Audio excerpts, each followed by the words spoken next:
নমস্কাৰ, মই যামিনী বৰগোহাঁই হস্ততাঁতৰ বস্ত্ৰশিল্প বিভাগত মই এছিষ্টেণ্ট ছুপাৰিণ্টেণ্ডেণ্ট হিচাপে কৰ্মৰত।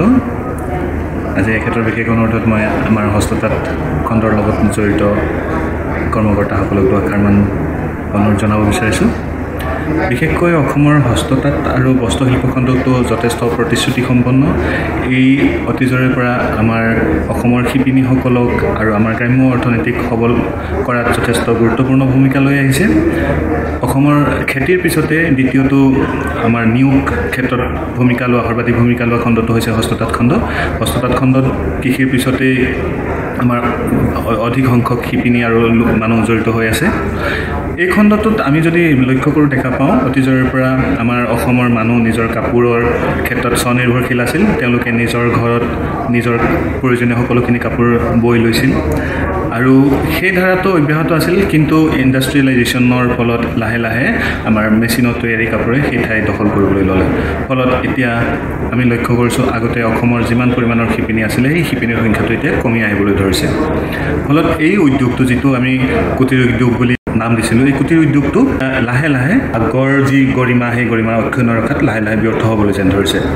কিন্তু আমি যদি দ্বিতীয়তে বজাৰখন লক্ষ্য কৰোঁ, বজাৰৰ কথাটো যদি আমি চাওঁ, বজাৰৰ ক্ষেত্ৰত এতিয়া আন্তঃৰাষ্ট্ৰীয় হওক বা ৰাষ্ট্ৰীয় পৰ্যায়তে হওক বা আমাৰ স্থানীয় পৰ্যায়তে হওক, এখন সুন্দৰ বজাৰ আছে, বজাৰত ডিমাণ্ড আছে আৰু সেই হিচাপে কিন্তু আমি সেই যোগান ধৰাত ব্যৰ্থ হৈছোঁ।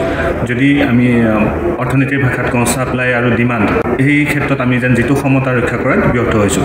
বজাৰত যথেষ্ট ডিমাণ্ড আছে, অথচ সেই পৰিমাণতে আমি উপযুক্ত পৰিমাণৰ বস্তু যেন আমি ভাল কোৱালিটিৰ বস্তু বনাই দিয়াত আমি সমৰ্থ হ'ব পৰা নাই। এই ক্ষেত্ৰত আমি আন্তঃৰাষ্ট্ৰীয় বজাৰ যদি লক্ষ্য কৰোঁ, অসমৰ মুগা ইতিমধ্যে GI পাইছে, ভৌগোলিক সূচাংক, কাৰণ ই অসমৰ ভৌগোলিক পৰিসীমাৰ মাজতে উৎপাদন হয়। গতিকে এনেকুৱা ধৰণৰ বিশেষ কোৱালিটিৰ যিবিলাক বস্ত্ৰ, এইবিলাক আন্তঃৰাষ্ট্ৰীয় বজাৰত যথেষ্ট সমাদৰ আছে। আমি মুগাক লৈ তাৰপিছতে আমাৰ এৰী অহিংসা পাত হিচাপে যথেষ্ট জনপ্ৰিয়।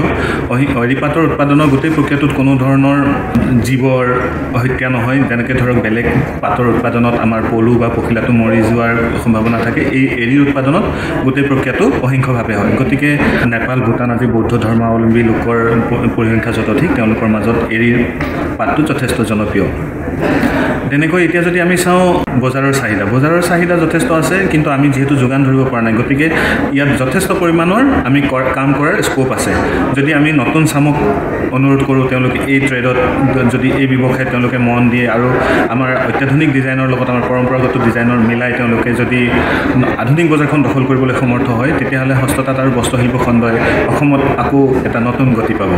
মই সকলোকে অনুৰোধ কৰিছোঁ, হস্ততাঁতৰ উৎপাদিত বস্তু পৰিধান কৰক, হস্ততাঁতৰ খণ্ডটোক তেওঁলোকে এক নতুন ৰূপ দিবলৈ যত্ন কৰক। আমি আমাৰ যদি এই কলা, আমাৰ এই যদি শিল্পটি জীয়াই নাৰাখোঁ, তেতিয়াহ'লে ভৱিষ্যত প্ৰজন্মত আমি হস্ততাঁত খণ্ড ইতিহাসৰ এটা বাক্য হিচাপে ৰৈ যাব। আমাৰ হস্ততাঁত খণ্ডটোত দক্ষতা বৃদ্ধিৰ বাবে আমাৰ বিভাগৰ জৰিয়তেও আমাৰ বহুকেইটা ট্ৰেইনিং চেণ্টাৰ, আমাৰ 102টা হেণ্ডলুম ট্ৰেইনিং চেণ্টাৰ আৰু 4টা হেণ্ডলুম ট্ৰেইনিং ইনষ্টিটিউট আছে। তাৰ জৰিয়তে আমাৰ দক্ষতা বৃদ্ধিৰ এবছৰীয়া কোৰ্চ হৈ থাকে। আমি এইবিলাকৰ জৰিয়তে নতুন প্ৰজন্মক এই ব্যৱসায়ত আমি আৰু এই শিল্পটোত আমি তেওঁলোকক ল'ব বিচাৰিছোঁ। তেওঁলোকে যদি ইচ্ছা কৰে, আমি অনুৰোধ জনাওঁ, তেওঁলোকে আহক, শিকক আৰু এই আমাৰ এজন কুশলী তেওঁলোকে শিপিনী হৈ আমাৰ শিল্পটো জীয়াই ৰাখক। তাৰোপৰি আমাৰ বিভাগলৈ তেওঁলোক আহক, জানক। তেওঁলোকে বিভিন্ন ধৰণৰ এক্সিবিশ্যন বা আমি বাণিজ্যিক প্ৰমোচনৰ কাৰণে বিভিন্ন ধৰণৰ কাৰ্যক্ৰম আমি হাতত লৈ থাকোঁ, প্ৰশিক্ষণৰ ব্যৱস্থা আছে।